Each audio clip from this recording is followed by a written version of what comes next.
Assalamualaikum warahmatullahi wabarakatuh. Perkenalkan, saya Pinky Wenci Awe, NPM 1911060396 dari kelas Biologi F.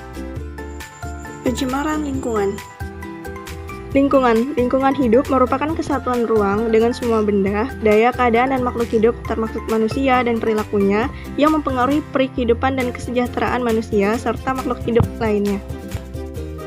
Pencemaran lingkungan. Yang pertama, pencemaran lingkungan hidup adalah masuk atau dimasukkannya makhluk hidup, zat, energi, atau komponen lain ke dalam lingkungan hidup oleh kegiatan manusia, sehingga kualitasnya turun sampai ke tingkat tertentu yang menyebabkan lingkungan hidup tidak dapat berfungsi sesuai dengan peruntukannya. Sumber Undang-Undang Nomor 23 Tahun 1997 Pasal 1 Ayat 12. Yang kedua, pencemaran lingkungan hidup adalah masuk atau dimasukkannya makhluk hidup, zat, energi, dan atau komponen lain ke dalam lingkungan hidup oleh kegiatan manusia sehingga melampaui baku mutu lingkungan hidup yang telah diterapkan. Sumber Undang-Undang Nomor 32 Tahun 2009. Pencemaran lingkungan merupakan masalah kita bersama yang semakin penting untuk diselesaikan karena menyangkut keselamatan, kesehatan, dan kehidupan kita. Siapapun bisa berperan serta dalam menyelesaikan masalah pencemaran lingkungan ini, termasuk kita, dimulai dari lingkungan yang terkecil, diri kita sendiri, sampai ke lingkungan yang lebih luas. Polutan adalah bahan penyebab pencemaran. Suatu lingkungan disebut tercemar apabila kadar polutan melebihi ambang batas.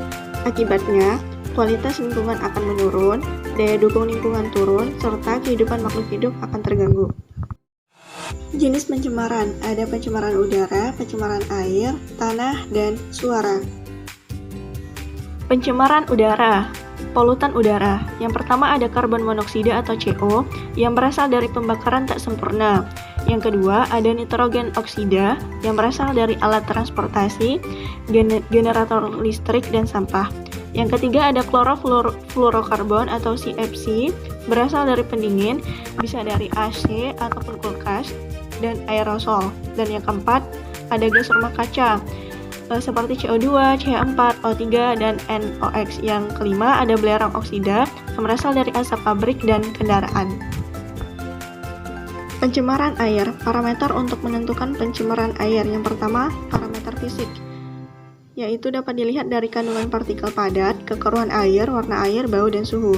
Yang kedua, parameter kimia, seperti DO atau dissolved oxygen, COD atau chemical oxygen demand, dan BOD atau biological oxygen demand. Dan yang ketiga, dengan menggunakan parameter biologi, merupakan jumlah total mikroba dan jenis mikroba patogen seperti Escherichia coli, Salmonella typhosa, Shigella dysenteriae, dan Vibrio cholerae.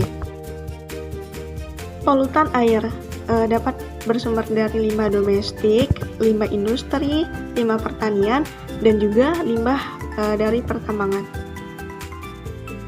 Pencemaran tanah. Pencemaran ini dapat terjadi karena kebocoran limbah cair atau bahan kimia industri atau fasilitas komersial, penggunaan pestisida, masuknya air permukaan tanah tercemar ke dalam lapisan subpermukaan, kecelakaan kendaraan pengangkut minyak, zat kimia atau limbah, air limbah dari tempat penimbunan sampah, serta limbah industri yang langsung dibuang ke tanah secara tidak memenuhi syarat atau illegal dumping. Pencemaran suara dapat bersumber dari yang pertama berasal dari konstruksi yang menghasilkan 90 desibel, yang kedua dapat berasal dari klakson suara kereta api yang menghasilkan 110 desibel, dan yang ketiga dari lalu lintas kendaraan sedang yang menghasilkan 80 desibel, dan jika lalu lintas kendaraan padat dapat mencapai 100 desibel. Dan yang keempat berasal dari burung liar yang menghasilkan 80 desibel, dan yang kelima berasal dari katak liar yang menghasilkan 100 desibel. Selanjutnya ada dampak dari pencemaran lingkungan yang dapat mengakibatkan terganggunya keseimbangan lingkungan, punahnya berbagai spesies, dan terjadi pemekatan hayati, berkurangnya kesuburan tanah, meledaknya pertumbuhan hama, terjadinya penipisan lapisan ozon, dan menyebabkan keracunan dan penyakit. Itulah tadi penjelasan materi tentang pencemaran lingkungan. Semoga video ini dapat bermanfaat. Saya akhiri. Wassalamualaikum warahmatullahi wabarakatuh.